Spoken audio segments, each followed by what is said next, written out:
Hello everyone, welcome to my garden. Ayan, ang ganda ng aking perennial peanut kasi ang cute ng kanyang mga bulaklak. Ayan.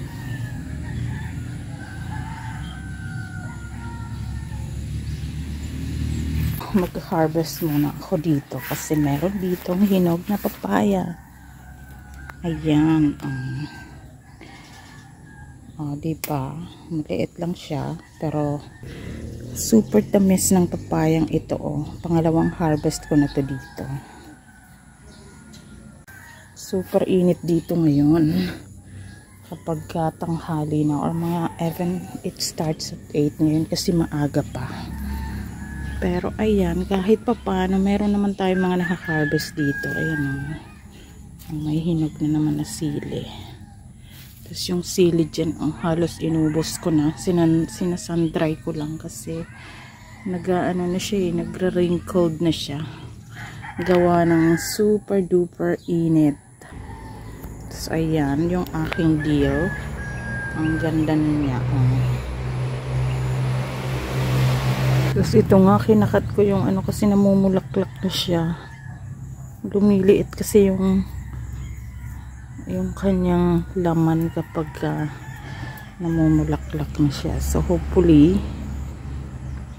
nakatulong naman yung pagkat ko. Ay hala, ang cute naman ito. Ang baby dyan. Nakatusok lang yung ugat niya. So yeah, mag-harvest pa ako doon ng mga gulay. Parang tumang-tuwa talaga ako doon sa perennial peanut. Ang ganda niya tingnan. Sa malayo yung mga bulaklak. Ayan, kasi ang cute ang kanyang bulaklak. So maganda tong perennial peanut kapag super duper init kasi hindi siya namamatay, and then hindi rin pati siya tumatangkad masyado, pero pag tag-ulan ang bilis nito tumangkad. So kapag may mga ganito madamo na nakakahalo, tinatanggal ko lang yan. Pero ito kasi ayan, hindi siya madamo, wala siyang ground cover, super damo at alikabok dito. So there it is.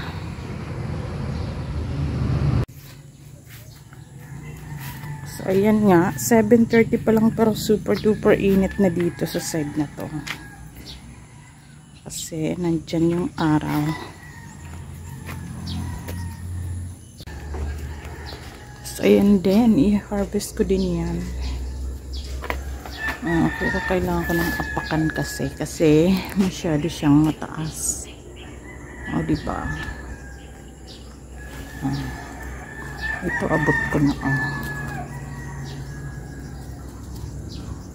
Wait lang, kailangan ko lang siyang i-harvest. Mag-harvest din ako ng sitaw. Well, not really sitaw, ng aking bush beans pala. So yep. Tapos ayun yung mga panibago kong tanim. Yun yung panibago kong tanim na bush beans. Ayan, malapit na naman ulit siyang mamunga. So ayan siya. And look. Mayroon na din ito yung ano dito, mung bean. So there.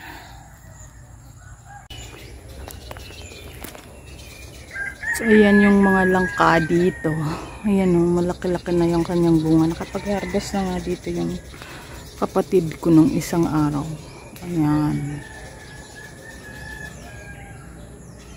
Diba? Super daming bunga niyan. Pati doon sa taas. So there it is. And then here, yung aking Thai eggplant. Ayan na siya. Meron ng isang bulaklak. Namumulaklak na siya.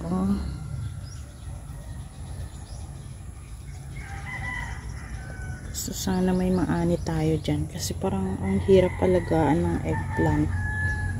gawa ng napakaselan niya. Pero ito okay naman. Sana may ma-harvest tayo dyan. So dito din may mga okra ako, malalaki-laki na ng konti.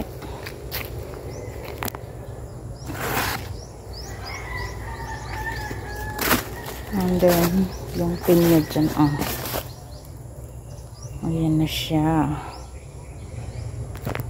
Tapos yung isa dito, malapit na siguro yan mahinog. I don't know, pero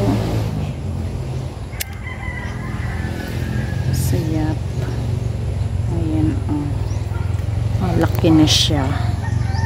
Yung lemongrass ko dito, naging wild na siya. Gupitan ko nga yan one of these days. Ayan. And then ayan, so may nyug at niyog-niyugan sa baba. And may nakagapang nag-dragon fruit. And then ito yung bagong tanim kong kamote. Ayan, nabuhay na siya. Tapos dadagdagan ko pa siya doon sa dulo. Piniprepare ko lang yung lupa dito. So ganyan, kailangan nakaganyan yung lupa. Ano siya, nakapaumbok na ganyan daw para magkalaman, which I tried it. Tama nga, kasi dati hinahayaan ko lang na flat yung lupa, kaya pala hindi siya nagkakalaman. Pero kapag ganyan, may laman talaga.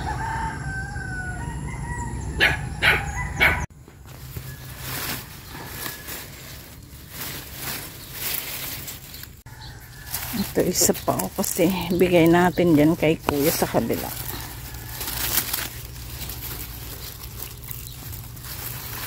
Kasi isang ganyan nakakabusog na siya ng bonggang-bongga.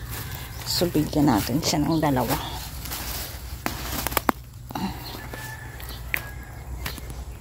Isabit ko lang daw dito.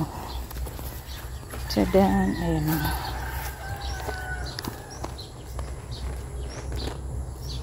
Isabit ko lang dito kasi nagdidilig pa siya. There it is. And then dito din, meron pa ako ditong isang langka. Maliit lang yan, Pero, look at this. Ayan, may bunga na yan kaagad. Ayan. Ilan yan, And then, meron pa dito. So, yun yung takot ko na baka hindi kayanan ng kanyang sanga. Kasi sa isang sanga, ayun, mga 4 sila.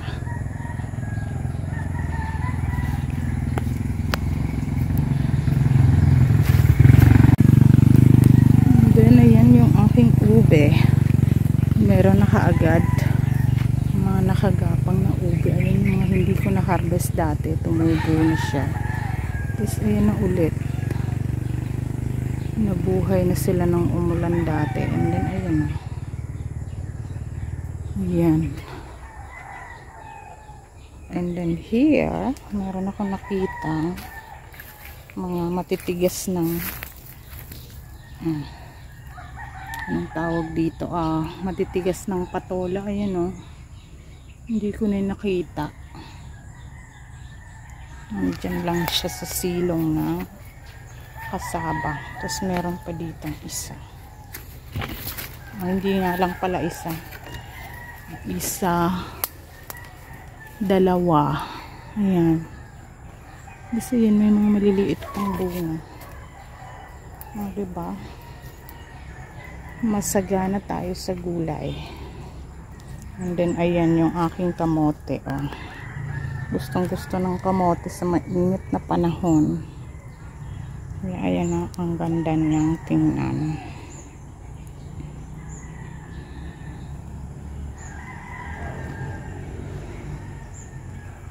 And then itong avocado, ayan, may bunga na siya ulit. Pero ano ba yan? Bakit may Ayan o, ang pangit ng kanyang bunga dito. Parang may kinakain ng insekto. Ayan. Pero ito kasi hindi magandang avocado to kasi ang laki ng buto niya. Tumubo lang naman yan dyan. Ang laki ng buto niya pero ang nipis ng kanyang ng kanyang laman. Dito din may mga patola oh. Ayan. Tapos ayan pa. Ayun. O, diba? And then here, actually ang dami pala. Tapos meron pa dito.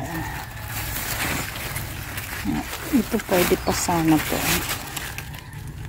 I-harvest ko nga to.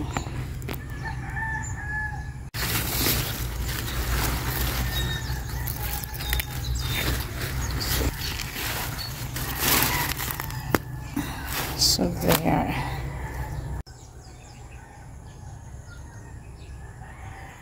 Ito yung pinutol kong malunggay oh. So ito kagandahan kapag ka pinuputol. Maganda yung kanyang tubo. Yung isa din dito pinutol ko na.